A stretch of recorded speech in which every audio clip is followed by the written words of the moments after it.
আসসালামু আলাইকুম দর্শক, স্বাগত জানাই আমাদের কৃষি কালচার দেখতে। বন্ধুরা, আজকে যে তৃতীয় দিন, আমার আজকেও ছুটি। তো আজকে একটু খামারে আসতে দেরি হয়েছে। এক আত্মীয়ের বাসায় বেড়াতে গিয়েছিলাম, সেখান থেকে আস্তে আস্তে 10টা বেজে গেছে। বাড়ি এসে যন্ত্রপাতি নিয়ে খামারে চলে আসছি।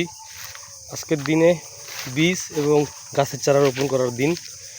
গতকালকে বেড়া বানিয়েছিলাম, খামারের চারপাশে খুঁটি কুপছি।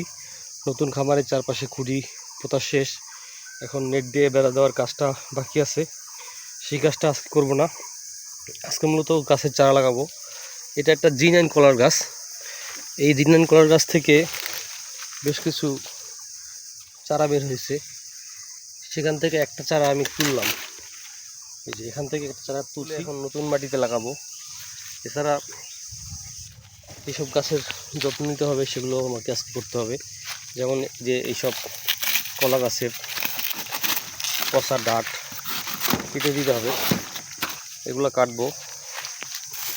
নতুন করে কিছু বীজ রোপণ করবো, এই যে এগুলো কেটে দিতে হবে, তাহলে গাছটা রোগবালাই গাছের রোগবালাই কম হবে। এগুলো করবো, আপনাদেরকে একটু জাস্ট দেখাচ্ছি। গাছ খামারের বসার জায়গা, এটা একটা নারকেলের গুড়ি। একটা নারকেল গাছ কেটেছিল বাড়িতে, নারকেল হয় না, তাই এই গুড়িতে আমি এখানে বসে বিশ্রাম নিই গাছের ছায়ায়। দেখাই একটা কবরি কলা বা বিচি কলার মতো নেই, যেটাকে বাংলা কলা নামে চেনে। এখানে একটা বাংলা কলা গাছের চারা ছিল, সেই চারাটা তুলছি, তুলে নতুন মাটিতে লাগাইছি। আপনাকে দেখাই নতুন মাটিতে কী গাছ লাগালাম। এছাড়া টমেটোর চারা, কাঁকরোলের চারা রোপণ করছি। এই যে আমার নতুন মাটি, আর এটা হচ্ছে যে পুরনো খামার, আর এটা নতুন খামার বা নতুন মাটি। আসেন দেখাই নতুন মাটিতে আজকে কী করলাম। প্রথমে দেখাই কাঁকরোল গাছ। গতকালকে যে খালার বাড়ি বেড়াতে গিয়েছিলাম, তাদের দেখলাম কাঁকরোল গাছ আছে, সেখান থেকে 2টা শিকড় চারা সমেত এই যে তুলে আনছি। এই যে তুলে আনছি, দেখতে পাচ্ছেন কাঁকরোলের চারা। এই কাঁকরোলের শিকড় বা গন্ধ তুলে আনলেই হয়। এটা ঢেকে রাখছি যাতে রোদে শুকাই না যায়। এছাড়া বাড়ির উঠানে টমেটো গাছ হয়েছিল, টমেটো চারা হয়েছিল, সেই টমেটো চারা তুলে এই এক সারিতে রোপণ করছি। এছাড়া একটা পোলাও পাতা গাছের চারা রোপণ করছি। আর যেটা করলাম, কালকে এখানে ডাটার বীজ বুনছিলাম মাটি কুপিয়ে, এই যে টুনি দিয়ে বা বাঁশের কঞ্চি দিয়ে বেড়া দেওয়া, সেখানে পানি দিছি। এছাড়া ঢাকা থেকে আনা সৌদি খেজুরের গাছ, সাথে একটা তুলসী গাছ, অ্যালোভেরা গাছ, একটা ক্যাকটাসও আছে, এটা টবে ছিল, সেটা রোপণ করলাম। আর মাদার অফ 1000 প্লান্টের একটা চারা রোপণ করছি। আর এই কলা গাছটা রোপণ করছি, যেটা ওই পুরান খামার থেকে তুলে আনছিলাম। এইসব কাজ করেই আজকে দিনটা পার করতেছি। খামারে ধনচার বীজ বপন করব, বীজ ছিটিয়ে রাখবো। যে সকালে ওই আত্মীয় বাড়ি থেকে আসার সময় ½ কেজি ধনচার বীজ 60 টাকা দিয়ে কিনে আনছি।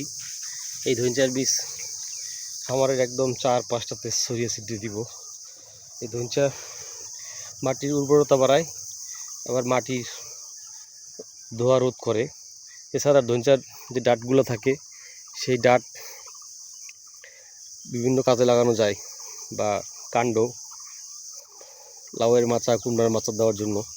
তো একজন আমাকে বুদ্ধি দিল যে ধনচার বীজ নতুন মাটিতে নাকি ভালো হয়, তাই পুরো খামারের সব দিকে এই ধনচার বীজ ছড়িয়ে ছিটিয়ে দিব।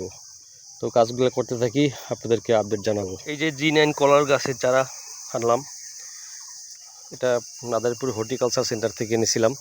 তো কলার গাছটা এখানে রোপণ করব, এখান দিয়ে পানি নামবে খামারের। তো গাছটা আশা করি এখানে সজীব এবং সতেজ থাকবে। তো আসেন গাছটা লাগাই। G9 কলার গাছের চারাটা লাগাই ফেলছি। এই যে খামারের এখানে ঢোকার প্রবেশ পথেই এখান দিয়ে একটু পানি নামানোর পথ রাখছি, আর এখানে G9 কলার গাছটা লাগাইছি। দেখলাম যে আর একটা কলার গাছ এই সারিতে লাগানো যায় এই জায়গাটাতে। তো একটা কলার চারা ওই খামার থেকে নিয়ে আসতে হবে, তাই না এখানে লাগাইলে মোটামুটি একটা সুন্দর একটা সারি হইলো। আর এই সারিটা ফাঁকা রাখবো, যেহেতু এখানে পাউলুনিয়ার চারা দিছি। এই যে পাউলুনিয়ার চারা একটা গজাইছে, আর প্রত্যেকটা জায়গায় পাদুনিয়া চারা এই যে পোতা আছে, এই শিকড় পোতা আছে, ইনশাল্লাহ এখান থেকে চারা বের হবে। তো এই সারিতে পাদুনিয়া থাকবে, আর এই সারিটাতে কলা গাছ, এই সারিটাতে কলা গাছ। এই বাগানে কাঠের বা ফলের গাছ কম লাগাবো, যেহেতু এখানে একটা অবকাঠামো বা ঘরবাড়ি করার ইচ্ছা আছে, তাই এই জায়গাটাতে শুধু সবজির চাষ করবো আপাতত, তারপর দেখা যাবে কি হয়। ইতিমধ্যে কাঁচামরিচ ফলন শুরু হয়েছে কাঁচামরিচে, আশা করি এই বেগুন গাছগুলোতে ফলন আসবে। আর এরকম করে পুঁতে রাখছি পুঁই শাকের বীজ, পুঁতে রাখছি ঢেঁড়সের বীজ, সেগুলো গজাবে ইনশাল্লাহ। তো সব মিলে একটা সবজির বাগান আপাতত থাক, তারপর দেখা যাবে।